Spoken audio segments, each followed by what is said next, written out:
girls think that.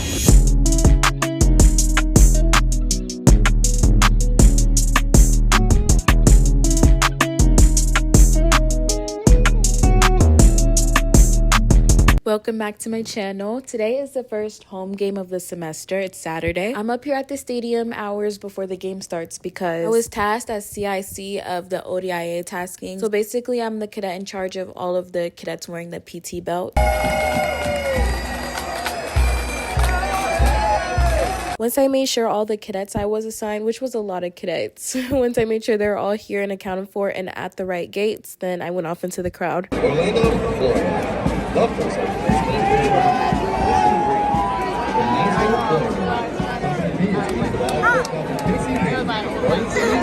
It's nice to know. It's nice to know where you were during the civil rights movement.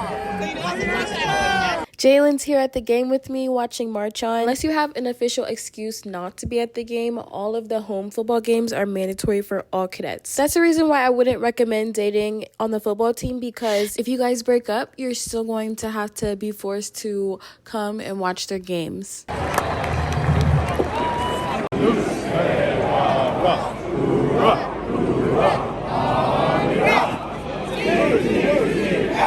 This is Cammy and Tucker. You have met them on the channel before. We're all together in our company area, which is A4 company area. You usually have to sit with your company, not sit, stand. We stand the whole time. You have to stand the whole time with your company. But Jeilyn usually sneaks into my company area to stand with me.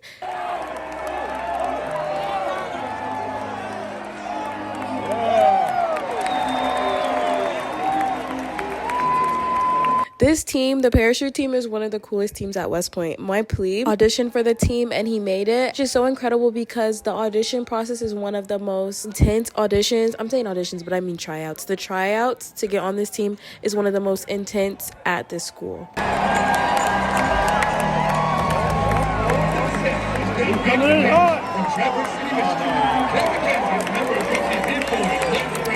These are all my company mates, and we're just all looking up and cheering for all the cadets that are parachuting down. They do this every game.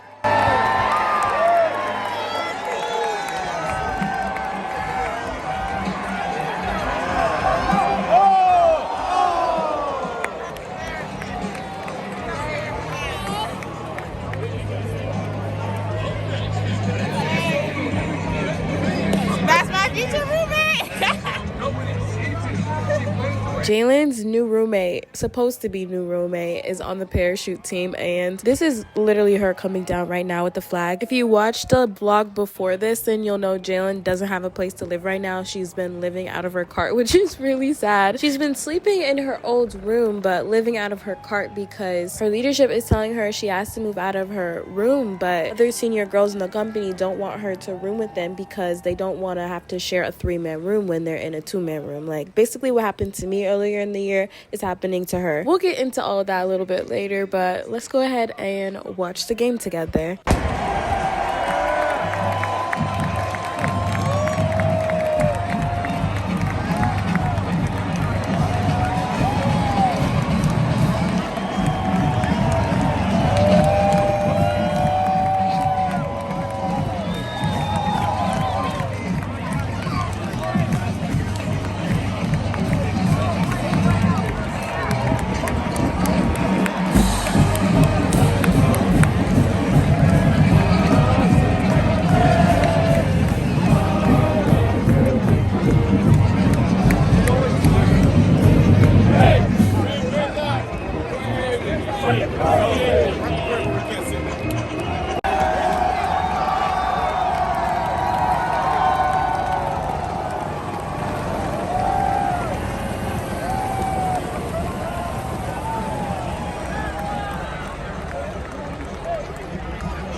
really trying to find good angles for you guys in different areas of the stadium because I really want you to be able to experience a game and all the West Point traditions. We're still in the first quarter of the game right now. Now that I have friends starting, it's made watching it way more interesting.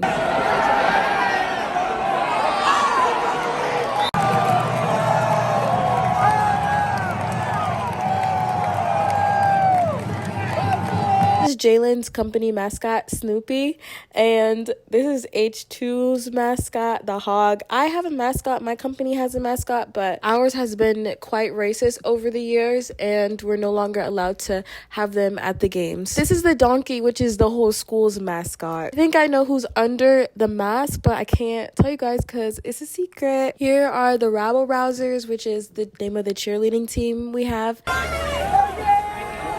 Made by Nolan Cottrell.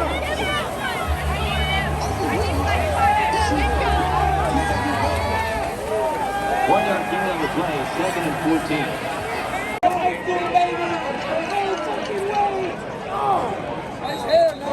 Carry by Jacoby Buchanan. I'm happy we made a touchdown so I can show you guys that every time we make a touchdown, the plebes do push-ups. They don't have to do this, but you know, everyone's telling them to do push-ups, so they do 1 push-ups for every point, so 6 or 7 points for 1 touchdown.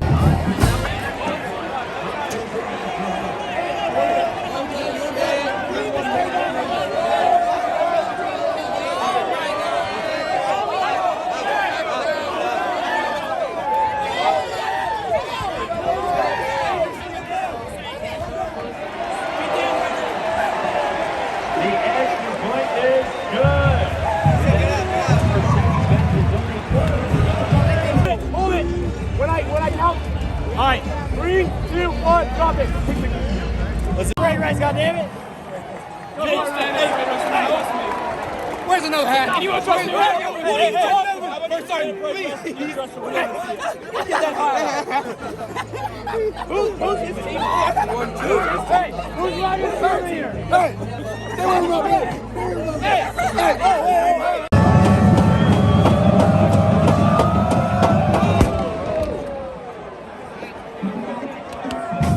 Alright, I came up here to give you guys a better angle of the stadium. You can see we just got a touchdown, and you also can see over there on the left where all of the cadets in green are. That's where I was just standing, and then the civilians are the rest of the stadium. This has actually been my favorite game to watch just because now that I'm a senior and my classmates are seniors, they're the ones who are actually playing, and we're winning. Football brings in the most money for West Point, which is why I think we have to go to all their games. Maxwell responds.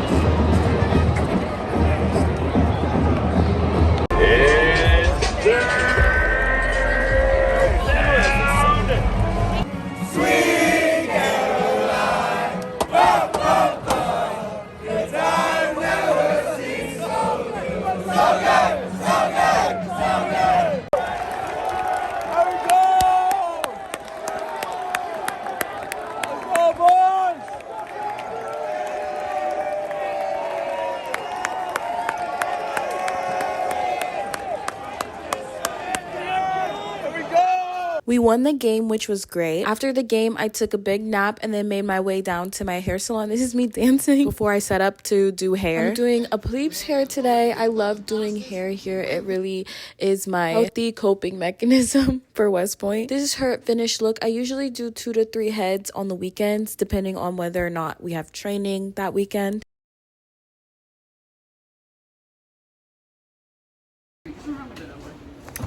So these 2 mean girls think that they're just not gonna let Jeilyn move into their room. This is what Patrick said too.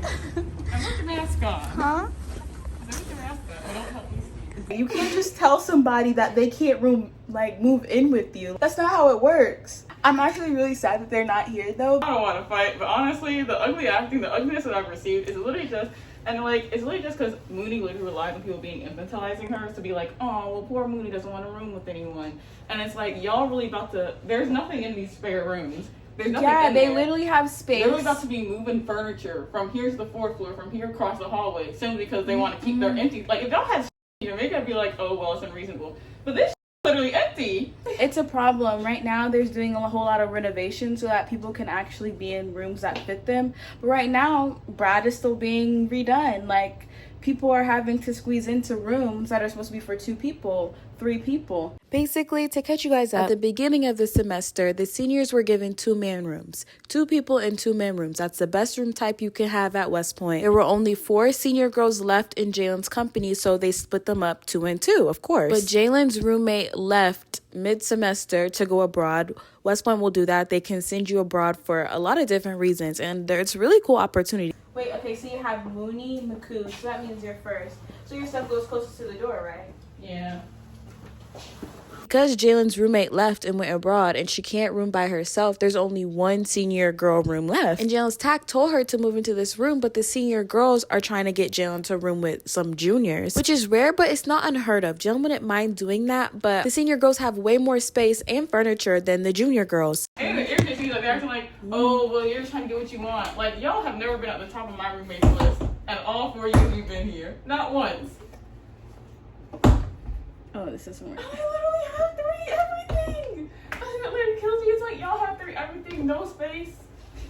Are you trying to force me to live out of a cart? That's the most frustrating part to me. Jeilyn is literally living out of a cart. And she has been for a week now because the junior girls are telling her they don't have enough space. And they actually don't have enough space for her to live with them. And the senior girls just don't want her to live with them because they're seniors. They literally sent her a text and was like, because it's seniors and it's our last year, we want what we want. And it makes me so upset because this same exact thing happened to me in the beginning of the semester. The first vlog of this semester, all of the girls in my company have been given 2-man rooms too, and we were so happy. But then my roommate got separated out of the blue. Nobody saw that coming, and I had to move out. And if they had tried to put me in a junior room, it would have started World War III, I'm telling you. I'm just really lucky that the girls in my company aren't selfish. We were all unhappy. That's what Jeilyn was explaining. Like, these girls weren't the first on Jailyn's list to room with. You know, she doesn't want to move in with them, but she has to live somewhere. It's the United States Military Academy, and that's why these girls, I want to talk to them tonight because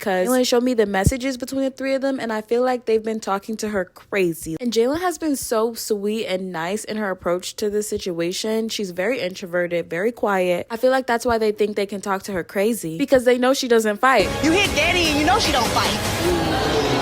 Sock me, bitch. Sock a bitch that wanna fight. Sock a bitch that wanna fight. Sock a bitch that wanna fight. This is West Point though, and everything, no matter what anyone does to you, you have to handle it civil. I do feel like some people hide behind that though, and they just will do anything, talk to you crazy, knowing that the moment you lose your mind and go off on them is the moment they'll switch the whole situation on you, and you're gonna get in trouble. Now that we're finished, Jeilyn has a class to go to before lunch, and I'm gonna go back to my room. I have an off period, but because I'm a platoon leader, I have to lead a tree talk this afternoon, so I'm gonna go prepare for that. This week is Mental Health and Suicide Awareness Week, so the tree talks today will be surrounding that, and they give us kind of guided questions. This is what they gave us. So I'm going to look over this before lunch.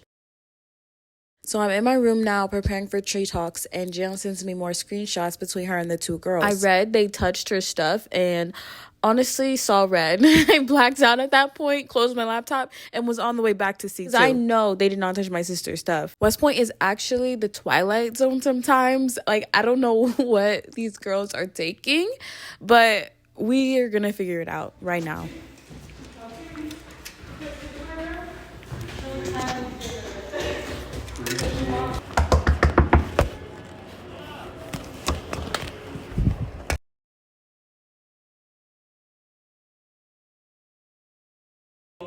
What's the problem? Your stuff is not out in the hallway. Your stuff is not out in the hallway. Is to come in here, pound Your solution to this is touching her stuff. No, she did not lie. No, she did not. You guys lied. You said that room. You lied and said that room was the same size as this one. It is not. You know it's not. You know it's not. I've already been in it. It's not the same size, and you know that. It's rearranged differently, but it is not the same size. I've already looked. We can look together. You can go look. Keep them out of my room, sir. You want them? What is your reasoning for touching her stuff? I'm confused as to why you think it's okay to walk into my room. I don't know why you think it's okay to touch her stuff and bring it out of the room. My question about why And you haven't answered mine. because I don't answer people that yell at me. I wasn't even yelling at her for real, y'all. She doesn't answer questions. She doesn't like the answer. The answer to the question is she did that because she has a lot of hate in her heart. That hate manifests into the way that she treats other people. I felt like she should have to pay for what she did. At West Point, people get away with so much stuff. She was not about to get away with disrespecting my sisters. Everyone's down at formation right now. I'm about to switch all that girl stuff into this cart and take it to the Smurf bus, which is the West Point shuttle system. All right, I'm on the bus now. I've been throwing her stuff out the window every stop we make. We just stopped by the prep school, which is up the hill. It's like a mile or two up the hill from I'm playing, you guys. I'm playing. I did not touch that girl's stuff. It's important to always remember that West Point is a game and they'll try to bait you into doing something crazy so they can separate you. The game is so unfair, but if you don't play it, you might lose. And if you play unfair, then that's also going to be a problem. And if you go crazy and flip the board because they're cheating, you might get disqualified. No degree for you. I got on the bus to calm down, go to Keller, get some food, because I really did want to drag both those girls' mattresses to the plane. Instead of going in there, raising my voice at her, I should have just sat down, opened my laptop, and started typing. I hate writing NCORs on anyone. I always want to just handle it at the lowest cadet level possible because it can blow situations up way larger than they need to be. But I went in and talked to this girl in person, and at this point I'm out of moves. Every move I have left will literally get me separated. And also I have to think about my sister. I'm trying to protect my sister. So I wrote event description: bullying. For cadet behavior, I said Cadet M threw Cadet Jeilyn Haynes' personal belongings to include her bed/mattress out into the hallway. This is bullying and goes directly against AR 600-20, which states all soldiers be treated with dignity and respect. Because you only have a certain amount of characters now when you write an NCOR on someone, I had to write her a second one, which said, after finding my sister's items thrown out into the hallway, I had a heated conversation with Cadet M, who showed no remorse for what she had done. Her behavior is the antithesis of what you would expect from a first-class cadet, especially during Suicide Awareness Week. I did go back to C2 because I wanted to wait for Jeilyn so we could move her stuff out the hall. Didn't want her to have to do it by herself. I'm not sure where she's gonna live, but after this scene I made, everybody magically cares now and is trying to actually help her figure it out. So I feel way better about her situation. And I went to Tree Talks, and this is my platoon. I split them up into squads, and they're all having little squad breakout sessions right now. After Tree Talks, I get this notification. I can't even be mad. It's just like I said, it's her move. This is a full-on NCOR war. She got a boy in her company, Cadet CM. I'm guessing that's her cadet company commander. He wrote, Cadet Haynes demonstrated disrespectful behavior towards my physical development officer during the day, and one of my platoon leaders' evening phone call when she stepped in for her sister about a problem outside her own chain of command / area of operation. NCOR tag is a nasty game, especially these days because your tags can't remove them from the system like they used to be able to. And even though me and this cadet CM don't know each other and we're not in the same company, we can write as many NCORs on each other as we want.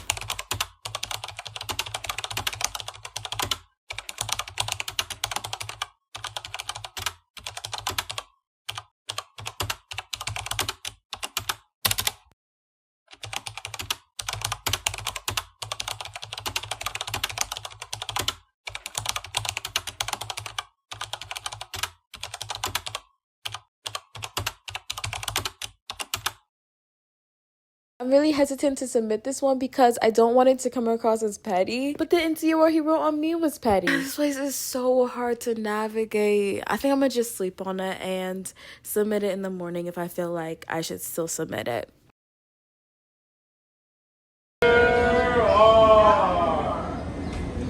It's Friday. I'm with the radio club and we're setting up for the Cadet Reg Commander's safety brief. I'm still annoyed about the NCOR situation. Her having her company commander write an NCOR on me is like me having my Reg Commander friend write one on them. It's gonna be a good day. Okay. It's empanadas for breakfast, spicy chicken sandwich for lunch, and we get to wear our sweaters today. So it is gonna be a good day.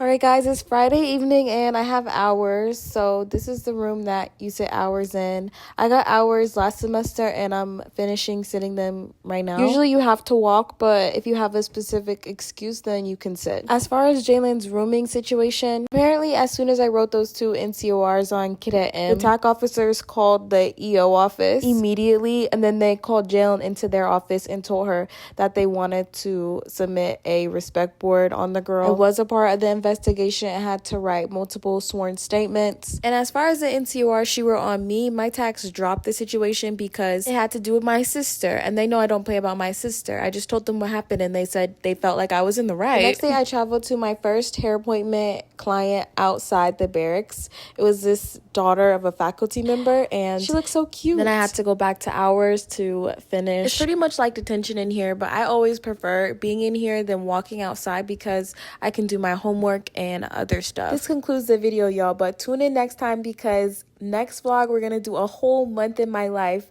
as a cadet. We're gonna take the ACFT together. I'm so nervous about that because it's my first time taking it since my surgery. I've been practicing though, so it should be fine.